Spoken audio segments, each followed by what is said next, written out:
예, 안녕하십니까.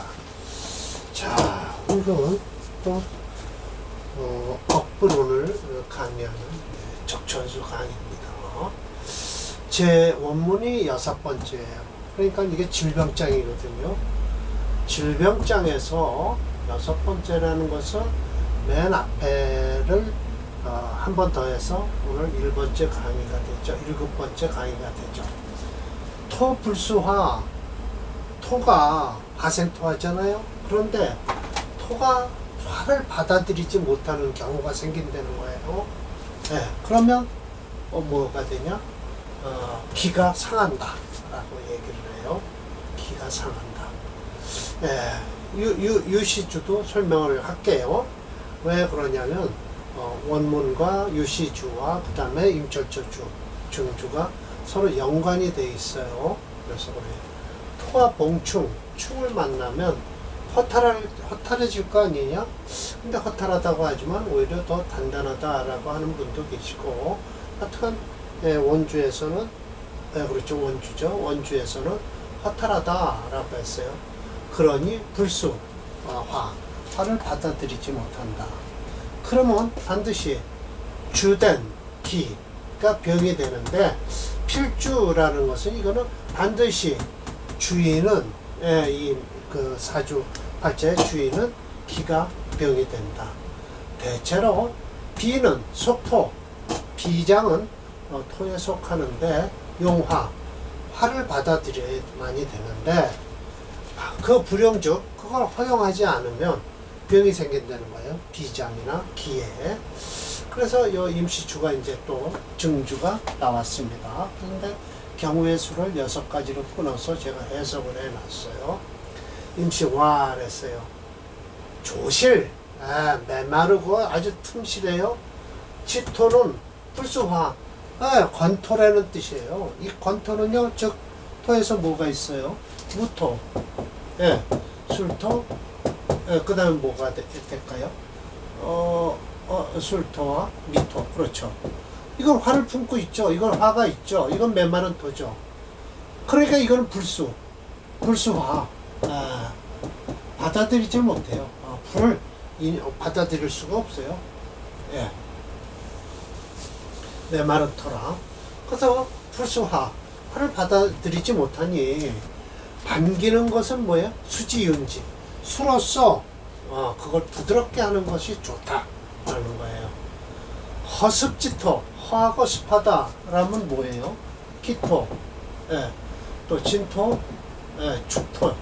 오늘 2번째 사례명조가 이런 사주예요. 그러면 그걸 뭐예요? 불수화, 화를 받아들이지 못해요. 허습지토도. 오히려 불을 어둡게 하죠. 받아들이지 못하고요. 끓이는 건 수지극이다 라고 했는데 수지극이 아닙니다. 목지극이죠. 목이 극하는 것을 끓인다라고 했어요. 그런데 왜 수지극일까 라고 해서 궁금해서 제가 각주 처리를 했지만 이게 징의를 찾아봤어요. 징의를 찾아봤더니 허습지토는 불수화, 화를 받아들이지 못해요. 꺼트리죠 오히려. 그런데 기목이라고 되어 있잖아요. 기목, 목지극, 목이 극하는 것을 꺼린다라고 해놨더라고요. 문맥상 징의가 옳다라는 것이죠. 그래서 적천수 천미를 공부해도요, 천미만으로 공부해도 뜻을 이해할 수 없는 경우가 있고요. 또 더군다나 징의도 역시 뜻을 이해할 수가 없습니다. 둘을 같이 이렇게 놓고 봐야 됩니다. 동토는 유근하면은요, 수화, 화를 받아들이죠. 이유가 있어요. 해천, 날씨에 이게요. 날씨가 꽁꽁 어은 걸 풀어주기 때문이다. 그러면서 뭐예요? 그 지지습, 제거하는 걸. 뭐지요? 땅에 습한 것을 제거하기 때문이다. 2가지 경우에요. 추토, 득지, 가을의 토가 지지를 얻었어요. 그러면 불을 받아들여요. 그럴 때는 어떻게 해요? 금을 제하고는 여유가 있어서 그렇다는 거예요. 화극금으로죠. 보토지설이야. 토를 보호하고 그 기운을 설하는, 토의 기운을 설하는 걸 도와주는 것이다. 설한다라는 거예요. 토의 기운이 설하는 것. 그 이유는 금을 극해서 토의 기운을, 토생금 하잖아요. 그래서 토의 기운을 설하는 걸 도와주기 위해서다. 가을에 토가 화를 쓰는 것은 곧 이렇다라는 거예요. 과조, 지나치게 메말라요.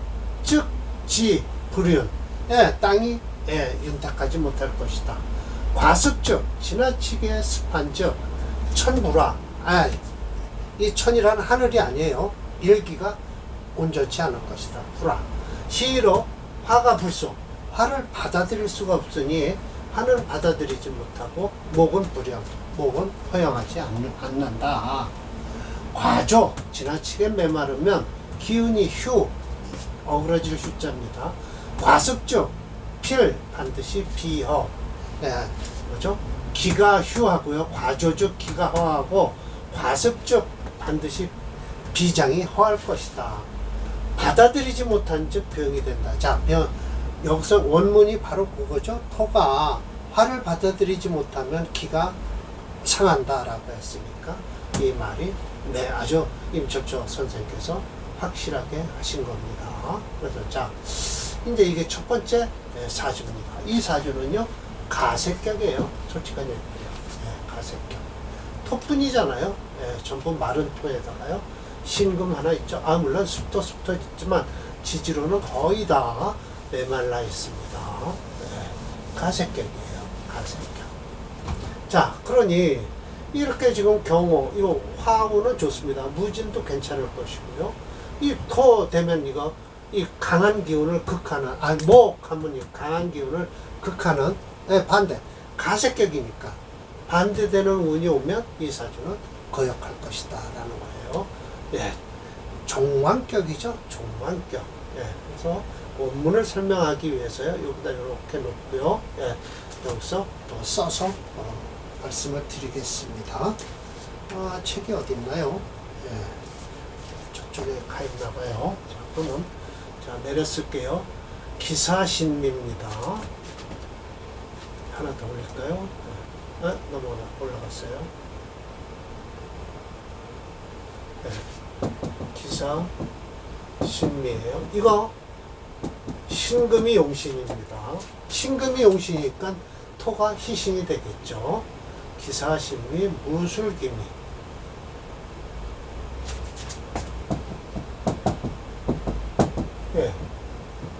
이건 화토, 그러니까 화를 받아들일 수도 있어요.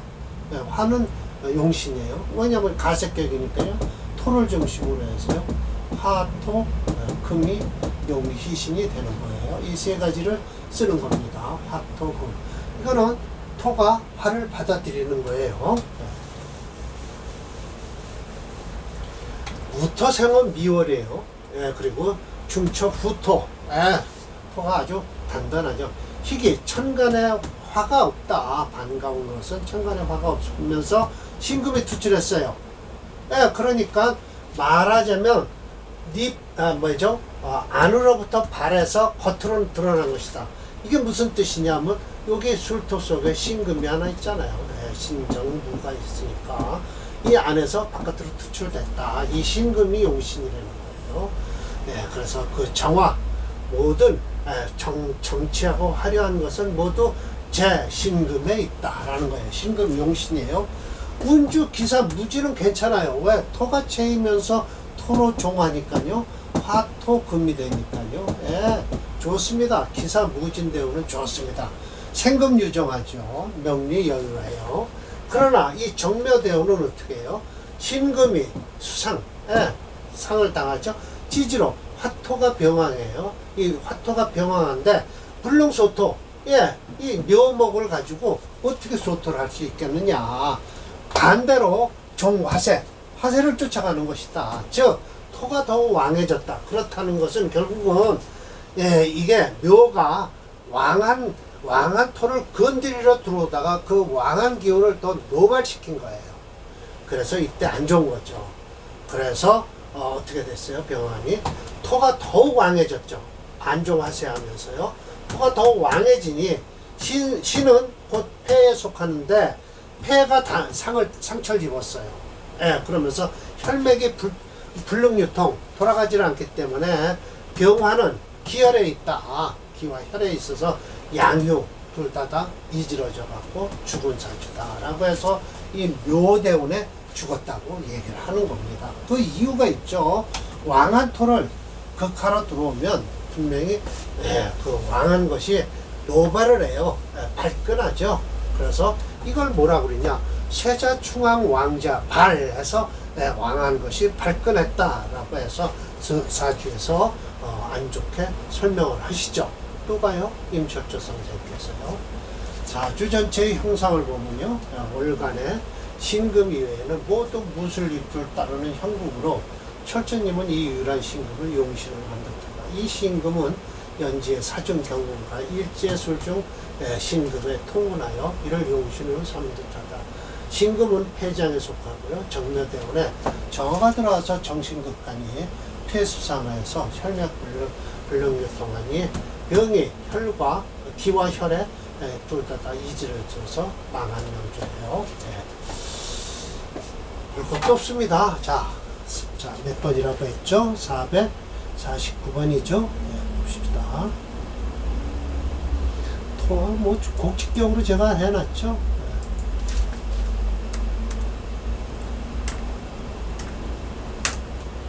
예. 이때 안 좋습니다. 지금은 참 괜찮아요. 지금 나이가 35. 40까지 괜찮죠, 그러면요. 42. 정묘대운에 이 사주는 종하게 된 사주입니다. 예, 이제는 스판토를 보겠습니다. 자,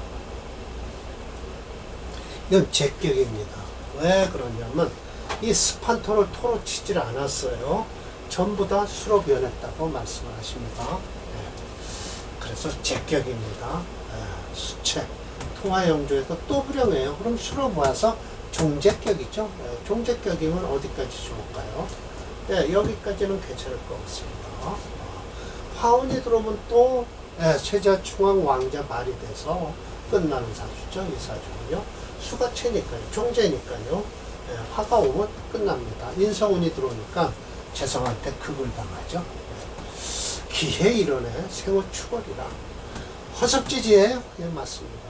그래서 축진, 축수장금, 물을 가두고 금을 품고 있다라는 것이에요. 경임, 경과 임이 투 통곤하니 단지 임 어디에 맡기느냐, 허섭지기는 확실하다. 임했다.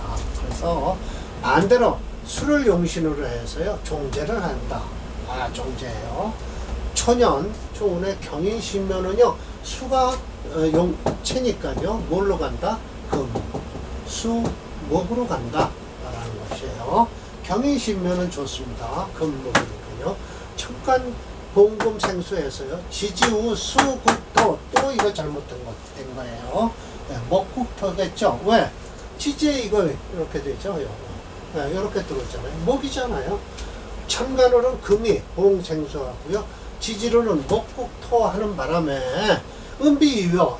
그러니까 이 사주는요. 용신이 뭐예요? 금, 수, 목.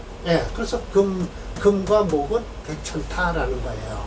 그리고요. 은비유효죠. 은비유효라는 것은 곧 뭐예요? 부모 덕이 여유가 있었다라고 하면 됩니다. 임진계사라고 했어요. 그런데 사 하면 안 됩니다. 임진계. 그래서 찾아보니까 역시 징해에는 이렇게 나와 있습니다. 징해는 요거 이제 지지, 우, 목국토 이것이 옳고요. 징해, 임진, 개운까지예요. 이것이 옳아요. 사는 안 됩니다. 부단 재산 일정, 사, 개까지는요. 부단 재산 일증할 뿐만 아니라 업차 또한 명렬 공장, 이게 과거에 합격했군요. 이제 여기서 사운 얘기하잖아요. 그러니까 사운은 빼야 되겠죠. 자, 사운에는 극적 파재했어요. 자조는 사주에 화가 없어서 득 신시하고 임수 봉생해서요. 격이 뭘로 성격이 되냐? 가종제격이다라고 말씀을 하고 계세요. 그래서 고로 유업은 풍용하고요. 독소 입학하고요. 처자 양전했다. 어디까지요? 개운까지예요. 만약 일견 화를 맞다 하면 죄다 신약 사지로 변하죠. 예, 예를 들어서 화가 하나 있다 하면 일주를 도와주는 인성이 있어서요.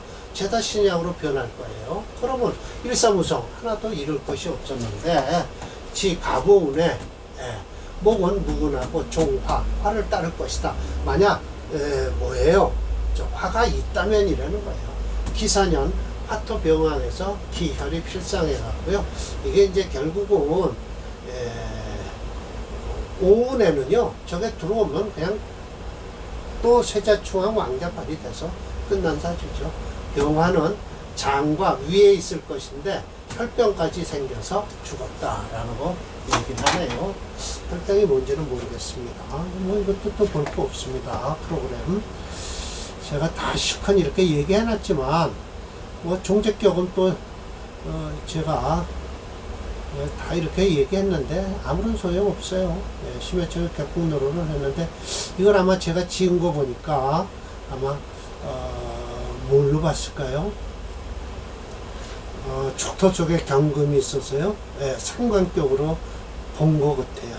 상관격으로요. 근데 철조 선생이 말이 맞습니다. 제격이 맞을 것 같습니다. 그래서 제가 제격으로 다 바꿔놨죠. 원래는 사실은 이게 상관격도 맞을 것 같은데요. 축토 속에 경금이 있어서. 그렇습니다. 격이 뭐 중요하겠습니까? 철조 선생 이론이 더 중요하죠. 제격이든 뭐죠? 상관격이든 450번이죠. 철조 선생님이 설명하신 게 그대로 맞습니다. 네. 묘원에 있네요. 지금 어린 나이에요. 24살. 이 임진 계대운까지 좋습니다. 44살까지는 괜찮은데 갑오대운에 죽었다고 하죠. 이때는 처자 극하고 했다. 이때 갑오대운에 병으로 죽은 사주입니다. 이렇게 해서 또 질병장을 한 단계 끝내게 되었습니다. 다음이 또 뭘까요? 한번 봅시다. 이거 금수상관이네요. 이게 7번이 되고요. 말씀이 많이 늘어납니다. 해수가 생긴다고 하고요. 열쭉 담화. 이 담화는 가래가 끓는 거예요. 해수, 냉소, 담화라고 해서 이거는 가래가 막 버글버글 끓는 거고요. 냉소는 가래 없이 칼락칼락칼락하고 기침만 나오는 겁니다. 자, 그럼 이거 또 이제 금수상관을 또 봐야 되겠네요. 자, 오늘 강의는 그럼 이걸로 마치겠습니다. 고맙습니다.